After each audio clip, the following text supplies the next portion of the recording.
Ito, pag-usapan natin tungkol kay Junvic versus Trillanes. Matindi 'to mga kabunyog, mga kababayan. Ha? Rumisbak si Junvic sa banat ni Trillanes. Hmm? Nung nakaraang kasing araw, si dating Senador Sani Trillanes binanatan si Junvic Rimulya. Actually, tama naman yung banat ni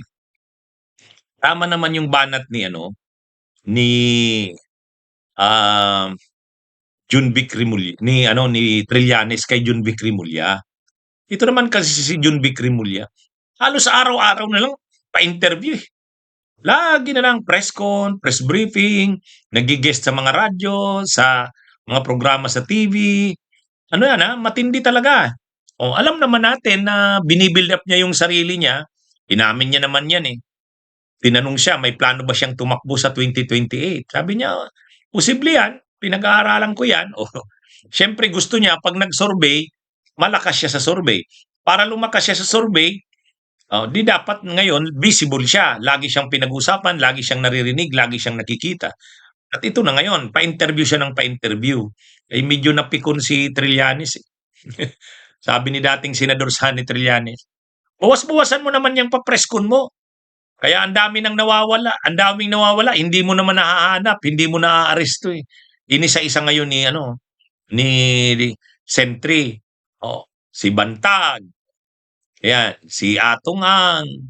Kaya sabi ni dating Senador Sani Trillanes, bawas-bawasan mo ang preskon. Ha? Kasi kasuhin mo yung paghahanap sa mga wanted. Kasi trabaho siyempre yan ng PNP, trabaho yan ng DILG, trabaho yan ng mga ahensya ng law enforcement at yan yung major na trabaho ng DILG na ang secretary ay si Junvic Rimulya. Kaya medyo bumabanat si Trillanes, buwas-buwasan mo yung pa-interview kasi kasuhin mo yung trabaho. Ang dami ang dami ng dapat maaresto eh. Oh, si Bantag, si Atong Ang ngayon, si Roque kailangan mapauwi. Si Saldico dapat mahanap sa Portugal, mapabalik na sa Pilipinas. Ano bang nangyayari? Bakit hindi mo naasikaso? Parang sabi ni Trillanes, focus ka kasi sa mga interview mo eh. Ngayon, rumisbak si Junvic. Sabi ni Junvic, ano naman, wag mo naman kaming banatan. Tingnan mo din naman yung mga ganda naming nagawa. Yun naman ang sabi ni Junvic Rimulya. At may patutsada siya kay Trillanes. Sabi niya kay Trillanes, tsaka kung alam mo kung saan sila nagtatago, kung paano namin sila mahuhuli, turuan mo kami. Total naman, ikaw naman dati ka rin namang nagtago. So alam mo kung anong style. Paano namin mahuhuli ang mga yan. Oh, may mga ganun yung banat, ganun yung patutsada ni Junvic. Kumbaga dati ka namang nagtago, turuan mo kami. Anong gagawin namin? Tulungan mo na lang kami sa law enforcement. Hindi pa, wala pang reaksyon si dating Senador Sani Trillanes. Abangan nyo. Magiging guest ko si dating Senador Sani Trillanes. Pag-usapan namin yan. Sa Friday. Abangan nyo to 8 p.m. Friday. Kumpirmado na. Itatanong ko sa kanya yan. Sasabihin ko, Sentry, anong masasabi mo sa banat sa'yo ni John Vico? Kaya abangan nyo Abangan nyo sa Friday. Friday 8 p.m. Yung Trillanes, guest natin. Alam nyo naman ako, ang mga ganyan, itatanong ko talaga yan. Anong masasabi niya sa banat sa kanya ni Junvic? Ito kasing, siyempre, ano rin kasi si Trillanes. Kumbaga si Trillanes kasi, kumbaga, inoffer niya na yung kanyang, yung kanyang panahon, yung kanyang, grabe yung ginagawa ni Trillanes para lang mapanagot ang mga Duterte. Nagpa-file siya ng mga kaso, tapos siya sa ICC. Tapos itong mga tao ni Duterte, hanggang ngayon hindi pa rin naaaresto.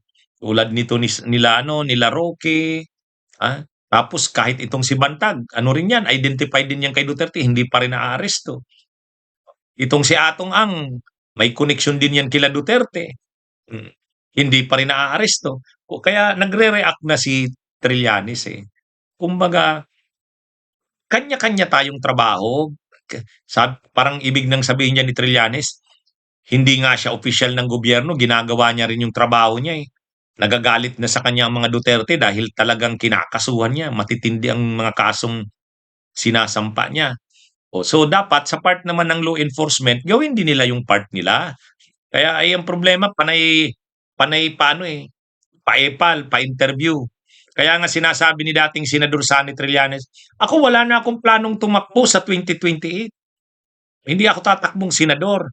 Fo-focus na lang ako dito sa mga ginagawa ko, pagpapanagot ng mga Duterte, sa mga tao ni Duterte, makasuhan, sila Bongo, sila Pulong, ICC." Dun lang daw siya po-focus. Kaya kumbaga para sa kanya, hindi na 'wag isipin yung ano, hindi niya iniisip na yung eleksyon. Hindi niya na iniisip yung siya'y makaupo na senador o anuman. Ang importante mapanagot yung dapat managot. Yun din sana ang gusto ni Trillanes dito kila Junvic, gawin nila yung trabaho. Hindi yung ang iniisip pa-interview dito, pa-interview doon, pasikat dito, pasikat doon, para paghahanda sa eleksyon. Yun sa tingin ko ang binibira ni Trillanes. Kaya lang siyempre tinamaan talaga si ano, sapul talaga si Junvic dahil totoo naman. Sapul si Junvic doon. Bullseye. Kaya nag-react. Pero sa totoo rin, si Junvic din, si Junvic, kung gusto niya talaga,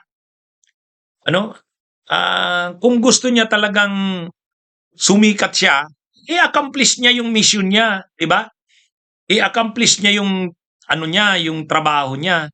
O tulad niyan, pag napabalik niya si dito, Roque, pag napabalik niya si Saldico, pag naaresto si Bantag, pag naaresto si Atong Ang, kahit na hindi na siya magpa-interview, araw-araw, yun lang malaking na yun sa kanya. Makikilala na siya doon, 'di ba? Talagang sisikat siya doon. Hindi na yung kung papa-interview ka, hindi mo naman nagagawa yung trabaho mo. Yan yun. Kaya may punto rin si Trillanes. Bunyog, bunyog, halikan na kasama ka. Bunyog, kapag buklod ay may pag-asa. Luzon, Visayas, Mindanao, isa ang pananaw. Sa bagong Pilipinas ang bunyog isisigaw. Bunyog.